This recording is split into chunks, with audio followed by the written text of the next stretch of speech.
hi, Doggo here. Wait, that's not right. Oh, excuse me. What's up, everybody? Nope, also not it. I am not a cereal man, although I did have cereal for breakfast. We'll start over. Hey everybody, welcome to the middle of nowhere. I'm doing a build video. I don't do these very often. I only have one other build video, and that's for my bomber build, which is still fairly relevant, although CP has changed in the meantime. The core build still counts. But today we're going to be doing my take on the melee Nightblade gank build for the Deadlands update. First off, we're going to just go ahead and start off with the race. Right now, I am using a Wood Elf. If you were to go with alternatives to Wood Elf for this build, you could easily go with Khajiit or Dark Elf, Orc, Redguard, or Argonian. The reason I chose Wood Elf is for the passives that race gets, which is pretty tight. So your stealth detection radius is increased by 3 meters. Your movement speed is increased always by 5%, not just when sprinting, and you get physical and spell penetration at 950. You get an additional 258 stamina recovery, and finally you get 2,000 extra stamina and disease and poison resistance by 2310. The bonus for me that kind of clinched it was the movement speed and the penetration, because you have to be speedy. The recovery and extra stam are bonuses.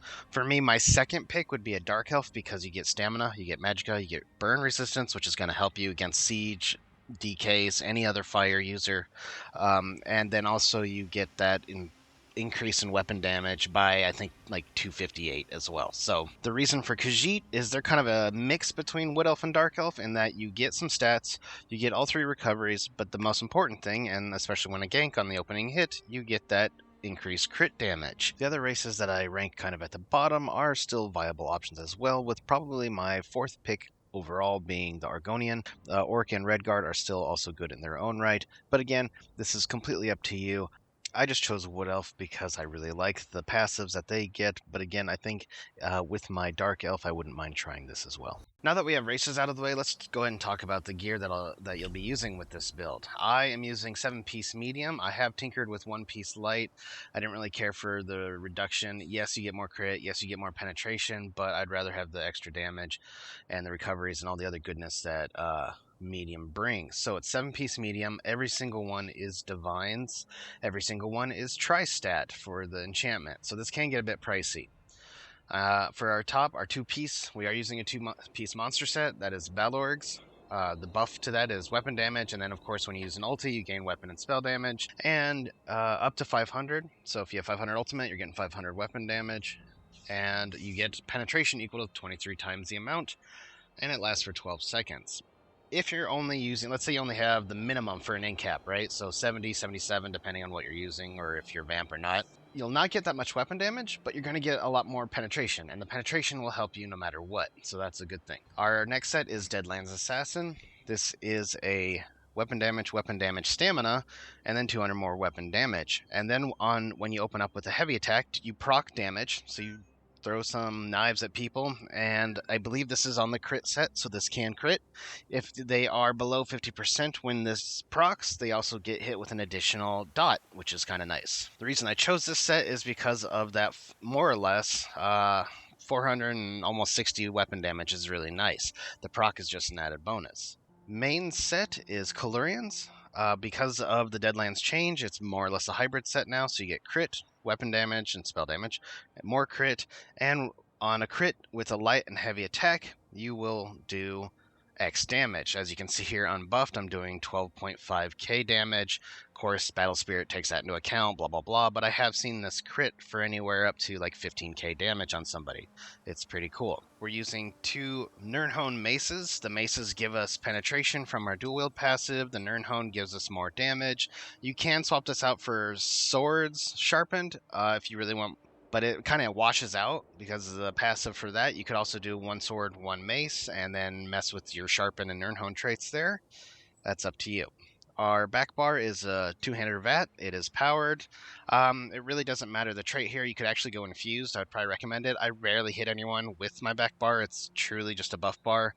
The awesomeness that is the vat great sword. You don't need perfected, by the way. You can just do the regular one for the normal 2-piece. Is that it stacks. It provides weapon damage stacks.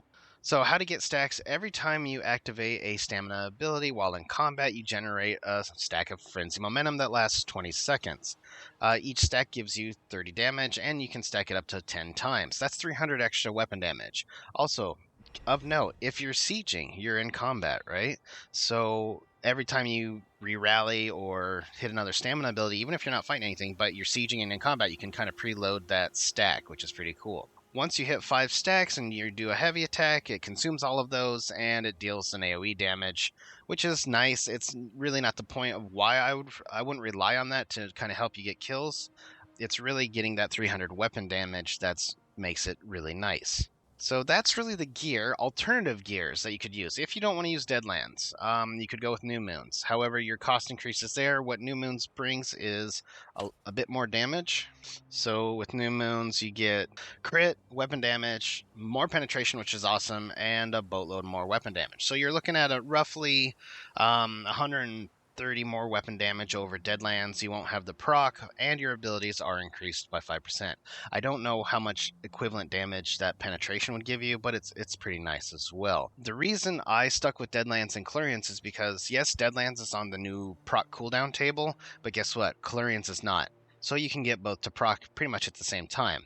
Deadlands will proc immediately. Clarions takes 1 full second to launch and go, or hit. So you'll essentially get both off at the same time. What you won't get is all three: the VAT, the Clarions, and the Deadlands, because these two are on the timer table. But rarely do I have full VAT keyed up anyway. But it truly hasn't affected whether or not I can kill someone. Like I said, the Vataration's AoE damage is kind of like more frosting on the cake. So that's it for the gear. Let's get to skills. On our front bar, we have Ambush, followed by Surprise Attack, followed by Whirling Blades, which is more or less our execute and AoE, Shadowy Disguise for our getaway, as well as to guarantee the crit on our next attack. And last we have Camo Hunter, which gives us flat crit bonus, as well as Minor Berserk for 5 seconds after we deal crit damage from an enemy's flank, and let's face it, we're Nightblade, so we're always flanking enemy. This increases our damage done by 5%, so we're squeezing every little bit of damage that we can. For our ulti, right now I've been using In-Cap Strike more often than not, so this is a great burst damage. It does have a little bit of a cast time, which sucks. It deals disease damage, and then the person that you're attacking takes 20% more damage from our attacks for 6 seconds. Additionally, if you go to the full 120, or for a vampire stage 2, 125 ulti, you'll stun the enemy if they haven't been stunned already for 3 seconds. And then, of course, you get Reeve, which is a great little passive, restoring stamina and magicka when you deal damage with light or heavy attacks on an enemy with a negative effect on them already. Alternatively, you're not bound to In-Cap Strike. I've often used Soul Tether. I love it. It's a great AoE. It does a huge amount of damage, and you get a nice little bit of heal. Also, it's a great getaway tool. So if you don't get your target and you're also in heavy traffic, you can just pull Soul Tether, stun everyone, and get the hell out of dodge. And then if you also want, you can go with Fighter's Guild Ultimate, Dawnbreaker of Smiting. That will stun them. It does a huge burst and then follows up with a nice dot afterwards. It's also AoE. It does have a little bit of a cast time, and people seem to be able to get away from it quite regularly. I don't know why, but it has range, so it should work. Additionally, just by virtue of slotting it, you will also get more damage. So here you can see we're at 5,088. If we go back, so we get a little over 100 weapon damage just by slotting it. On our back bar, which is more or less our buff bar, we have Channel Acceleration. I like Channel Acceleration. Yes, it has a cast time, but it also lasts a lot longer at 12 seconds with that Major Expedition. You also get Minor Force for 36 seconds, which increases your crit damage by 10%. After that, we have Leeching Strikes. It's not the best, but it at least does something to help us get some health and stamina back. And then once it gets kind of to the end and you rebuff it, you get an additional stamina recoup burst. This is our free slot here. Right now I'm using Relentless Focus. The best thing about this with the change is, it's just like with the VAT two-hander, is the fact that each stack gives you 60 weapon and spell damage, which is another 300 weapon and spell damage. You're getting free 600 weapon and spell damage from your VAT and from your Relentless Focus. So there's nothing that says you actually have to cast it. Casting it drains all the stacks. It's a long buff, right? 59 seconds. So if you decide to keep it and not worry about the proc, you have a free 300 weapon damage. After that, we have Rally, which is our major brutality buff. It lasts 20 seconds. We also get some extra stam recovery with it, which is nice, 15%. And at the end, it is a little bit of a burst heal. Finally, we have Resolving Vigor, which is our health over time. If you have enough of a magic pool, you can alternatively use, because it got a massive buff. Where'd it go? Healthy Offering. This is a huge burst heal. It does cost a lot of magicka, but it also heals for a really good amount now. It's nice that they redid it. As I said, the Relentless Focus spot is our free slot. I've also used Caltrops, which is a nice little debuff. It reduces movement of your targets, it does a dot, and it also reduces physical and spell resistance, which is nice against those tankier tunes. It definitely is helpful. Even if they're not in it for very long, as long as they get touched by it, that debuff is there for 4 seconds. I do not know if it refreshes every time they get caught in it, but at least it's there initially and it will help you with the burst. Another alternative ability, of course, is Fear. You could use that. It helps you to get away. Unfortunately, without any secondary effects like a snare, or they take more damage or do reduced damage, it's not really the best option. I'm not a huge fan of this ability.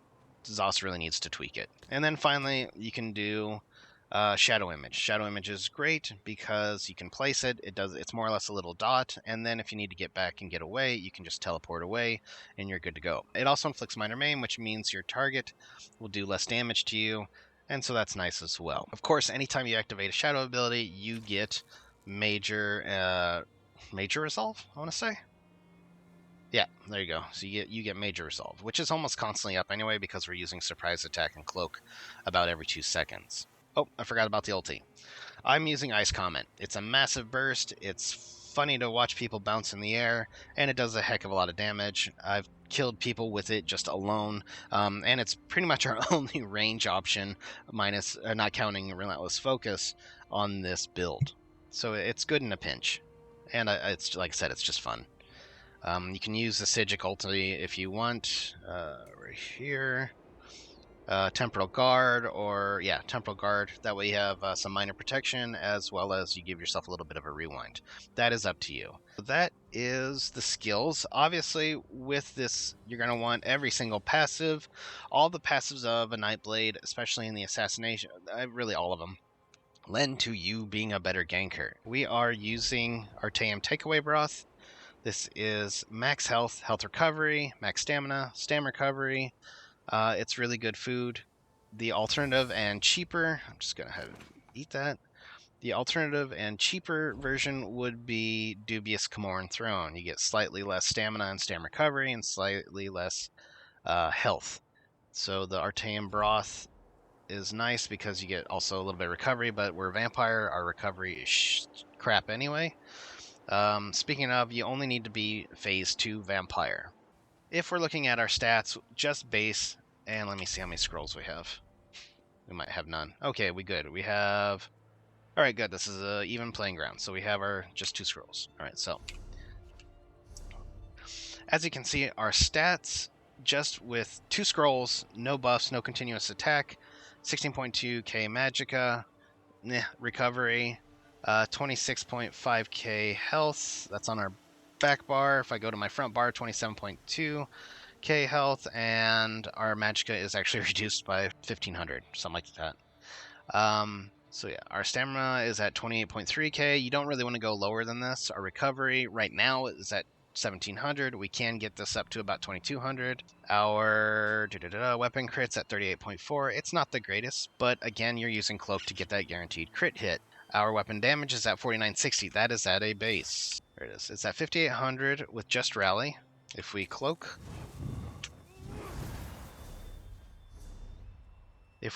our weapon damage goes up to 6219. With continuous attack, this can get upwards to around, I want to say, 6700, 6500, something like that. So you can get good weapon damage. Our blank penetration right now is at 9439. So if we cloak, you'll see that it can go up to 12.4k. So again, that's probably like considered like a flank effect, I assume. So you're gonna get higher penetration. So again, I don't know what it makes it bounce, but it goes higher. Okay, so then our resistances are at 11 point whatever 100, 11.1. So just realize you are squishy, and you will be squishy. When it comes to potions, our main potion is Essence of Health. It is a tri-stat getaway health. It will just heal you, give you stats, etc. Alright, so when it comes to CP in the green line, the most important slottables are Sustaining Shadows, Steed's Blessing for movement, Rationer to increase the duration of your food, and then Gifted Rider increasing mount speed up to 10%. Why? Because you want to get places fast. Speed is the name of the game. As an alternate to Rationer, you could do Liquid Efficiency to save you on the chance of using a potion or poison. Other than that, just get passives. There's nothing really here that lends to combat too much in the green line. So those are my choices for when it comes to slotting that. Super important passives, however, though, are Fleet Phantom and Out of Sight to reduce detection radius and also remove the speed penalty of Sneak even further. The rest are just kind of gold and Way Shrine and other things like that, so that's up to you. On the red line, again, passives are the name of the game, so get them as many as you can. Reduce the cost of sprint, gives you some health, stealth detection by 1 meter per stage, so that gives me 3 more meters of stealth detection. Go in here, hasty for movement speed, celerity, this is a slottable, increase your movement speed by 2% per stage, so that's 10% more movement speed. In here, what do we have? We got Mystic Tenacity, this is more defensive stuff. Reduce the duration of elemental status effects, apply to you 5% per stage. If you want a slot, reduce the damage taken by 2% for every negative effect you got, so that's always nice. That might be good. That might be good. It's really up to you. What I took is more of a offensive approach. Here, so stealth detection, resurrection alive. Okay, so we have Bastion, increased effectiveness of your damage shields and damage against shielded enemies. So that's going to help you against Sorks and other people that have loads of shields. I took health because health's important.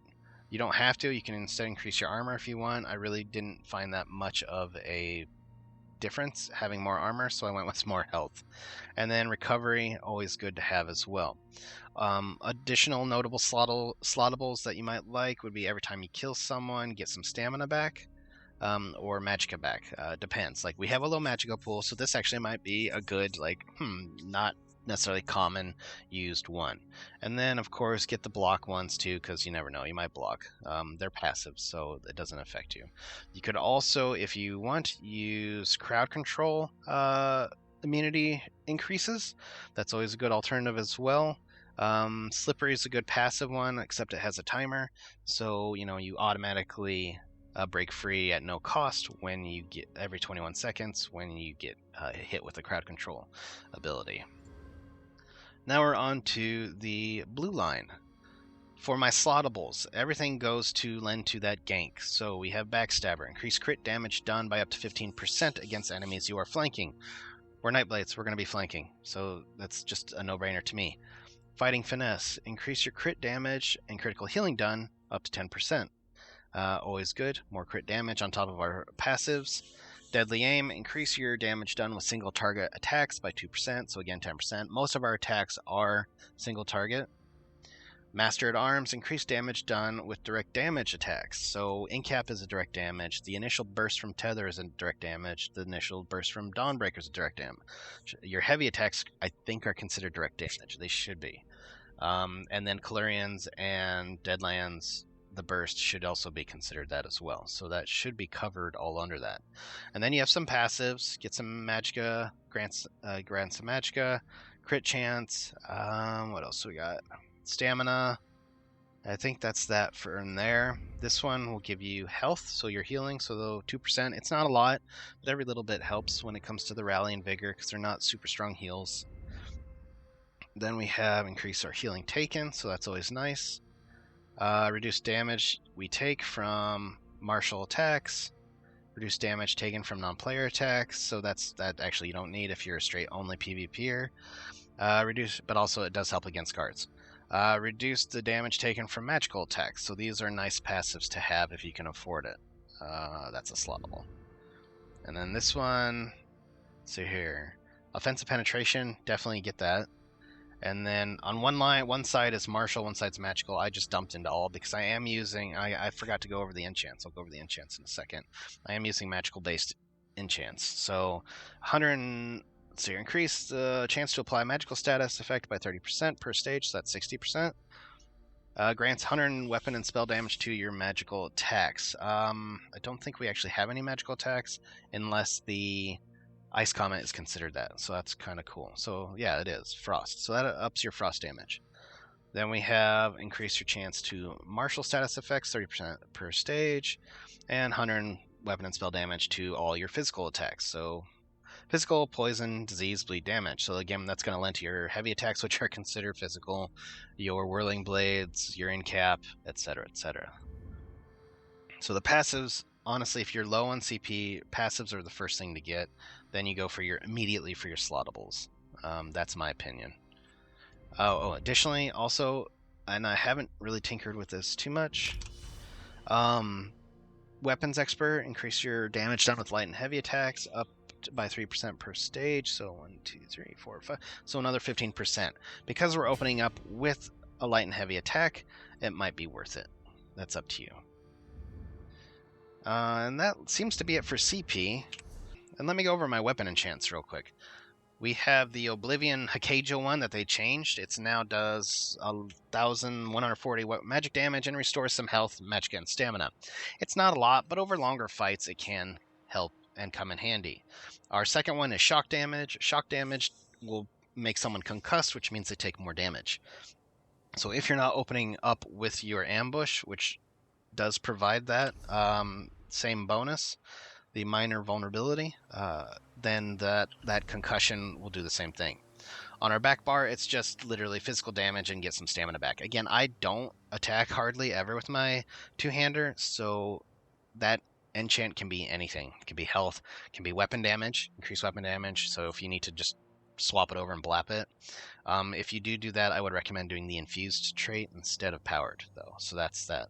Alright, so playstyle, that's the last thing. So ultimately, depending on your target, now this build can hit, I mean, it's going to take care of squishies, obviously. It's going to take care of most medium armor wearers in a couple of hits. It's the tanks that you got to be worried about. So I have two methods of playstyle. One where I'm going to dump my ulti immediately, and one where I am not. And so you're just going to go into sneak. We're going to pretend we have our full buff. So again, we have our 6219. You're not preloading that, by the way. So we buff up, we find our target, we run up to him, we do a last minute cloak, and we swing, immediately go into surprise attack, and then whirly blades. If that's not the case, like if it's a more beefier target and you're like, I need the bigger burst, then what you'll do is more or less the same thing, but you'll go right into in-cap or tether instead. So that's really the playstyle. After that, it's run away or continue to fight. This, I've been able to kind of hold my own. Obviously not in massive groups. It's not a true 1vx build at all. Just keep that in mind. But it is a good gank build. And I guess really that's it. I don't want to have this go much longer than it already has. But that's my build. That's my take on the Deadlands build.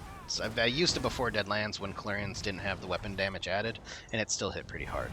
I think if you remove Deadlands Assassin and go with New Moon, you'll hit even harder, but just keep in mind you'll have to do more resource management because of the increased ability cost. Well, that's my build. What do you guys think? Let me know in the comments below. If you have any questions, I will definitely try and answer them. So thanks for watching, everybody, and I'll see you next time in the middle of nowhere.